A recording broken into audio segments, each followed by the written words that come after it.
All right, so the last video I posted was the Tesla, me delivering the Tesla to the family, and for me that kind of went viral.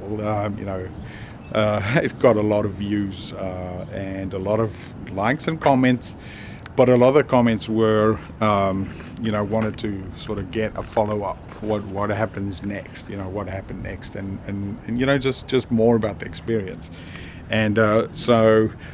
Yeah, I mean, the kids were delighted. Lene loved it, but the what's happened since with the Tesla is just sort of getting used to it. It's really sort of completely different than any other car. The technology is a lot, and all of it's great, but a lot of it needs to be sort of learned and understood and then trusted as well. I mean, I think that's sort of a lot of about it, especially sort of the driving stuff. It's tricky to trust it.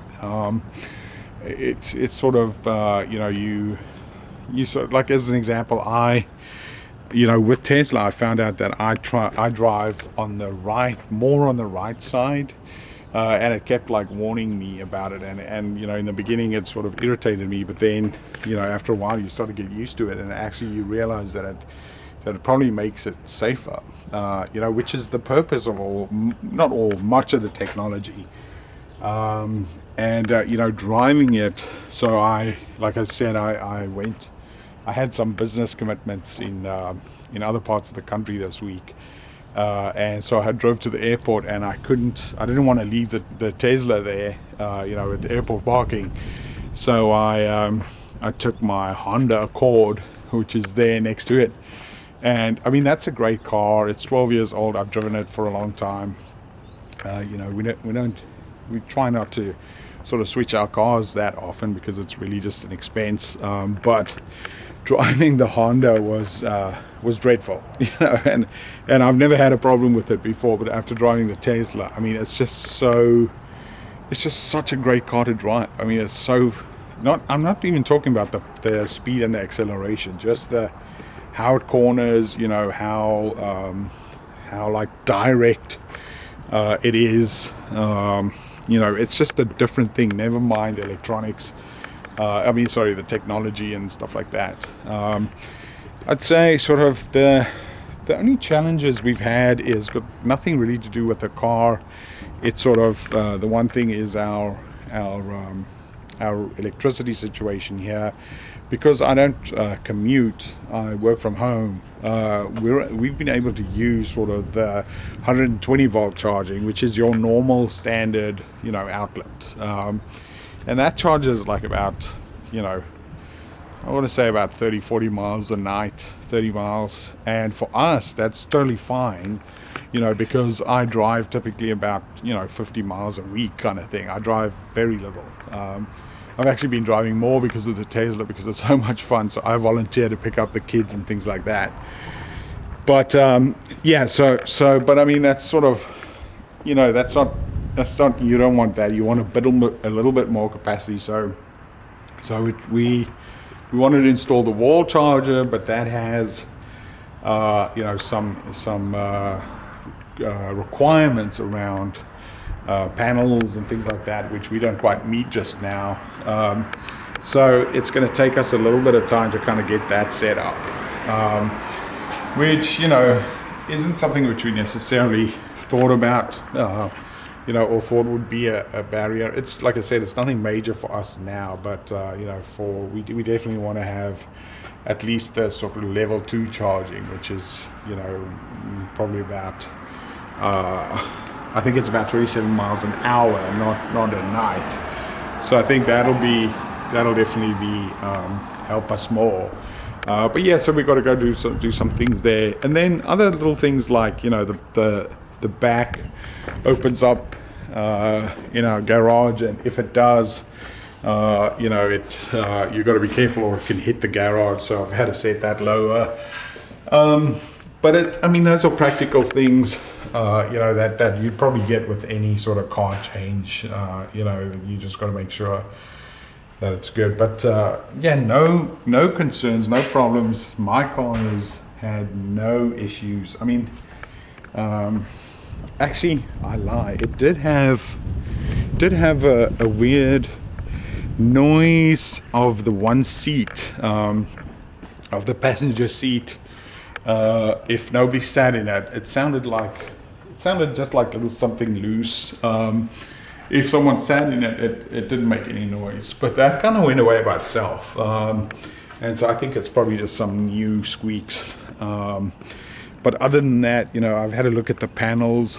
I know in the sort of earlier versions of the Model Y, people complained about that. I had no issues with that. What else did I have that sort of, really nothing, just super happy with the car. Now, unfortunately, I've already had a kid open a door on the car, which I was furious about, but there's no discernible damage done. You literally can't see anything on the car. So, thank goodness. But I was about to go ballistic on this kid. But that kind of stuff happens. I mean, it's going to happen. So I don't want to, blow it out of proportion either. And then, I honestly don't think there's anything else. I mean, we're actually going on a road trip today with the kids. Well, with Cara, Elka's out. She's at Disney, but because you have to do a road trip with a Tesla, right? That's the thing people do. I can't wait for that. We're leaving soon. So maybe I'll let people know how that went. But yeah, honestly, just still totally impressed with this car.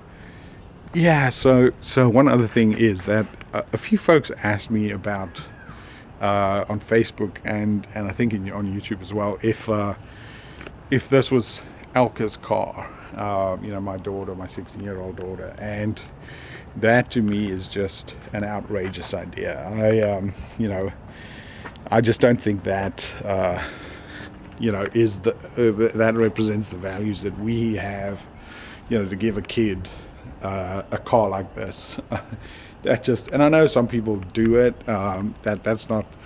I just would never ever do that. Not for. I genuinely think it's the definition of spoiling your kid. I mean, to give a kid a car like this, what are you teaching that child? I'm 40. I'm old, and this is sort of a reward for hard work and things like that. Giving a teenage kid a car like this, I don't know. I just don't think it's a wise choice. So no car for Elka. Elka's lucky enough to get my old car, and it's a big car. It's maybe not that great for a kid, but it's a car. And I mean, when I was her age, I couldn't dream of getting my own car. That was a non-thing. So she can thank her lucky stars. But yeah, I mean, I just think that it's that's just a little piece of my values. But yeah, so other than that, I mean, I might follow up this, but just totally in love with the car. If you're asking my sort of view of it, is whether you should think about it or not, I would say just get the car, just get the Tesla. You will not be disappointed. One thing is that I see the prices have gone back up again, but they still, it's still worth it through and through for me. I was saying to some friends who are also Tesla drivers, had I known how awesome they are, I probably would have pulled the trigger a lot earlier, even with the prices being as high as they were. So thank goodness they came down. But yep, very happy.